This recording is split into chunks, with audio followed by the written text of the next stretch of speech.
Hello, you're welcome.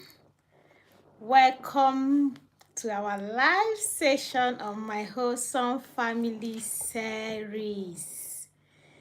Good to have you. If you are joining us for the first time, kindly say hello. My first time. All right, you're welcome. It's my pleasure to welcome every one of us today to our wholesome family series once again today. I'm glad to be here to share our wisdom and inspiration from above. Yes, inspiration from above. And this is coming from my wholesome family series. And I am your host, Princess Francisca Obi Chimeze, your family life coach. And guess what we'll be talking about today? If you are here, shout out to you. Thank you for joining us again today. I promise it's going to be one of those valuable moments of our lives. And today we are going to talk about when conflict becomes a teacher. When conflict becomes a learning point. And we are talking about how couples can fight in a way that will build their children. The truth is that we cannot avoid conflict. In fact, conflict is part of life. Conflict is part of our daily life, daily existence. Hi, welcome, Uncle Sam. Good to have you here today. Oh, Chisom Chites Media, thank you for joining us live. Kindly share to your loved ones, share to your DM, share to our WhatsApp platforms. So, like we are saying, conflict is our part of our everyday life. We cannot run away from it. You meet your colleagues, there are misunderstandings every time or every day. You meet your classmates, there are areas of misunderstanding. You will not always agree with everyone, and you know it. But it's how you go about handling conflicts that will determine the outcome. And that's the same thing with couples. Because we are separate individuals, there is bound to be misunderstanding. Sometimes the intention is not bad. It's good intention, but it leads to misunderstanding because we think differently. We have different personalities and we are wired differently. Male and female, we are wired differently. That's the truth. So you are welcome back again to this wholesome family series. And if you are just joining us for the first time, please subscribe and share to your loved ones. And then we are going to go into our discussion today. And if you have any question, kindly put it out there in the chat and we will handle it as we move on. So like we say, conflict is not the problem. Conflict is normal. But the way we go about handling conflict in marriage will determine whether it builds our children or it becomes detrimental to them. Now, when we have misunderstanding with our partners, we are teaching our children, whether consciously or unconsciously. One, we are teaching them how to handle conflict. Two, we are teaching them whether to run away from conflict or to handle it maturely. And then we are determining what they learn from that conflict. Okay? So, if you have misunderstanding with your partner and then all you do is shout at each other and some go as much as raising their hands on each other, you are simply teaching your children that the pathway of violence is how to handle conflict. But then some of us that went to school, we are taught conflict resolution. And I'm sure that there was no recommendation to use violence as a means of conflict resolution. Or if you were taught otherwise, please indicate in the chat box. Because we were taught different ways of resolving conflict. And we were taught that conflict is part of the society, because you will socialize with people with different value. That's why there will always be misunderstanding. And conflict is not always meant to lead to a negative end. It can be a means of sharing ideas. Because if I come from a different perspective and someone else comes from a different perspective, we should use that opportunity to understand difference in our cultures and value system and pick what is important from the other part or the other person.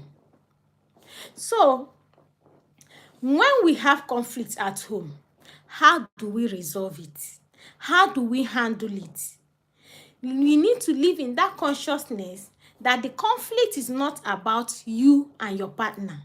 It's also about your children who are watching and monitoring on the background.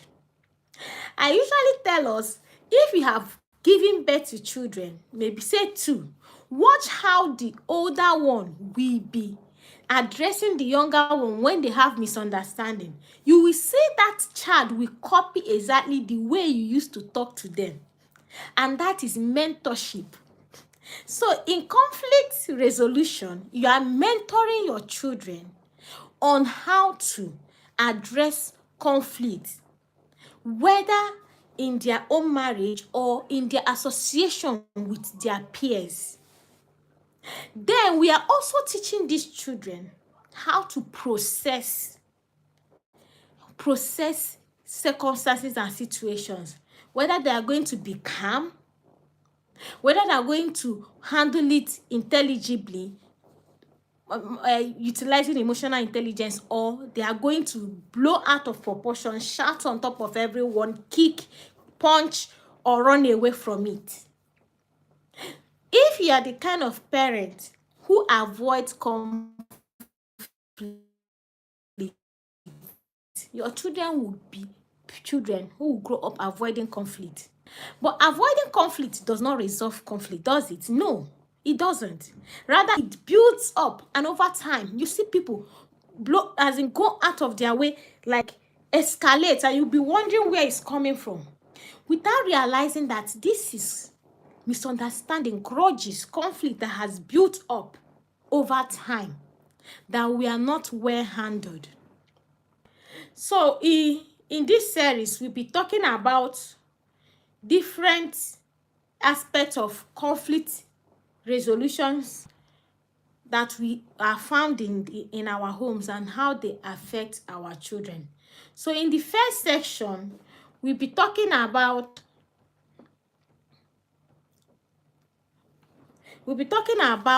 how not all conflict destroys. So we are going to talk about how some conflict teaches and does not destroy, and we'll get to where conflict becomes a destructive weapon. So the world usually has taught couples to avoid conflict. Usually we advise women to let peace reign, and then we make them feel like it's in their hands to sustain peace. So you see some women, when the man is blowing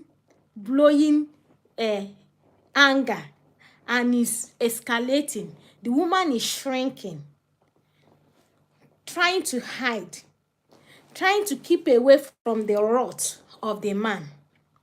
We do not realize that we are raising timid women, not just timid women, women who will bury anger, bitterness, and grow up building grudges.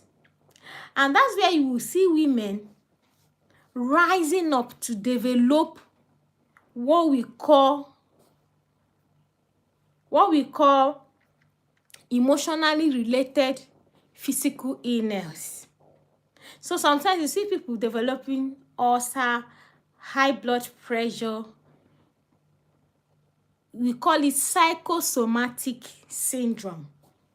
Psycho has to do with psychology, mental.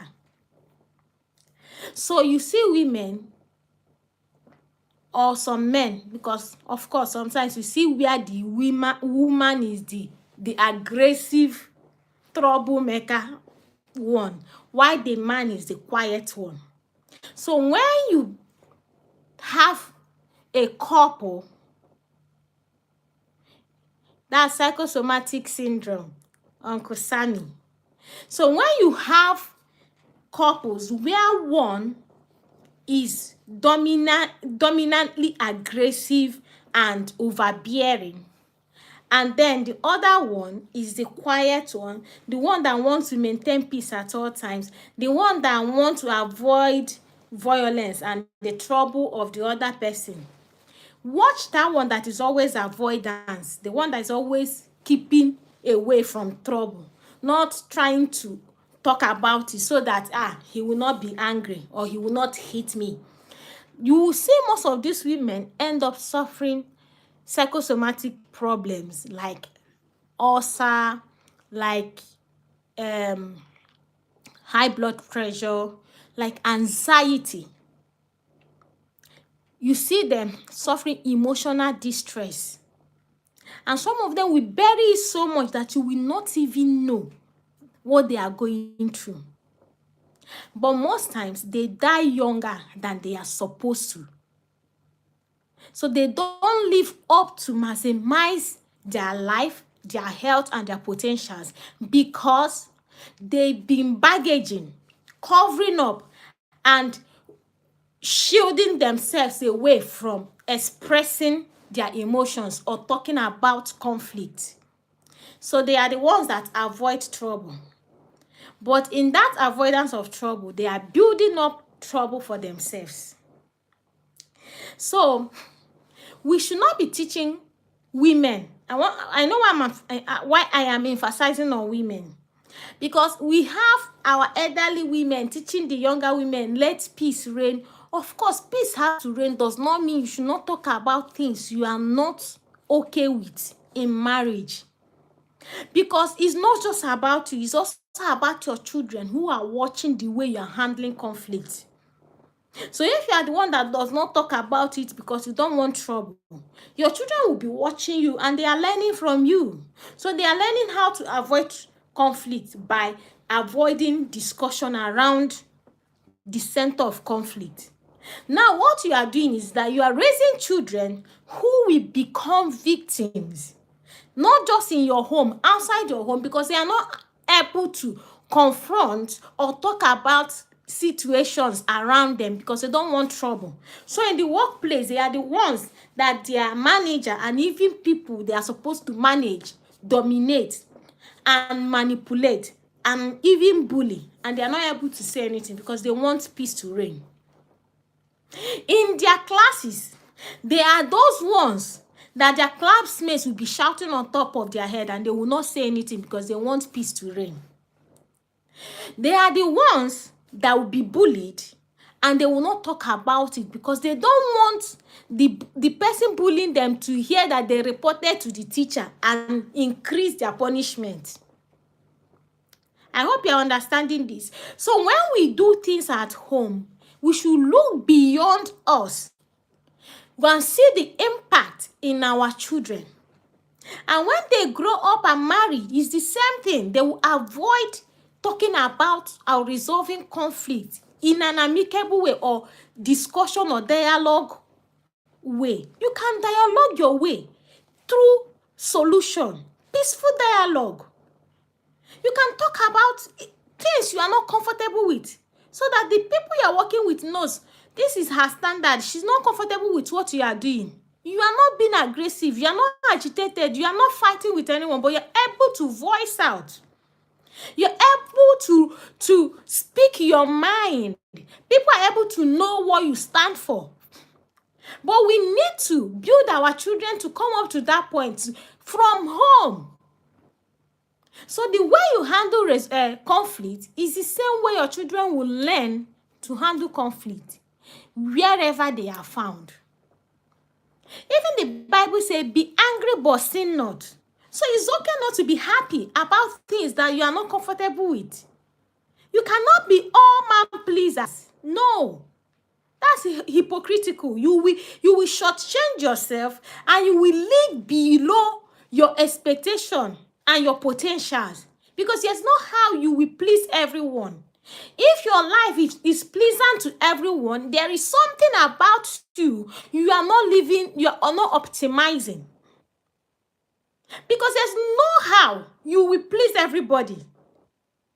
If your value system pleases everybody, you will remain on a mediocre platform and stage of life.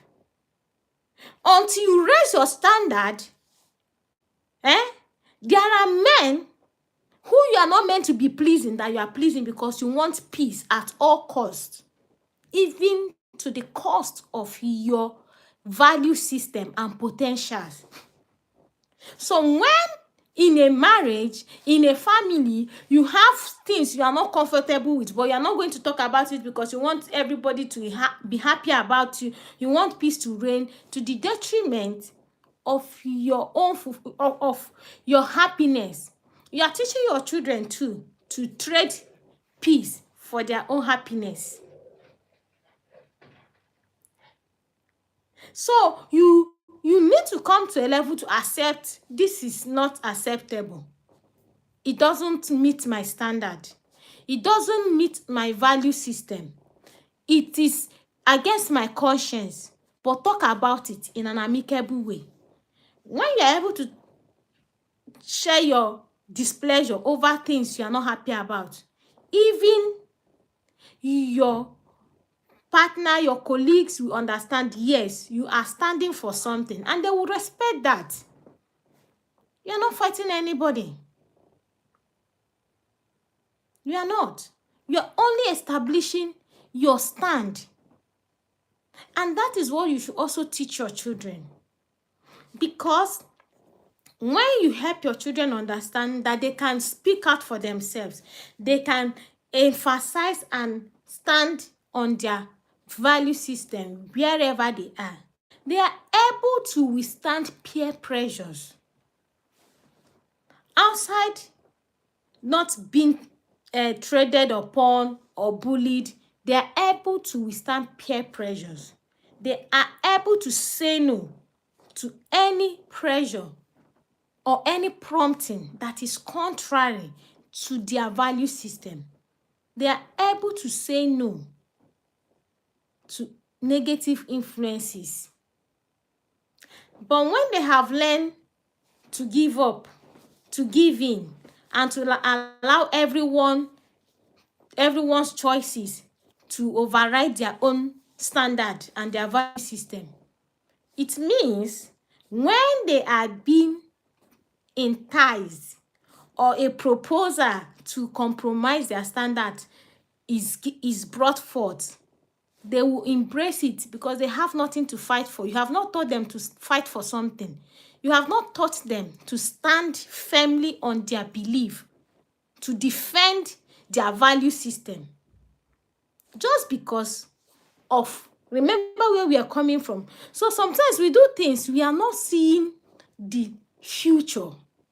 We are not seeing the effect in our children, the destiny, the future of the children living in our homes. We are only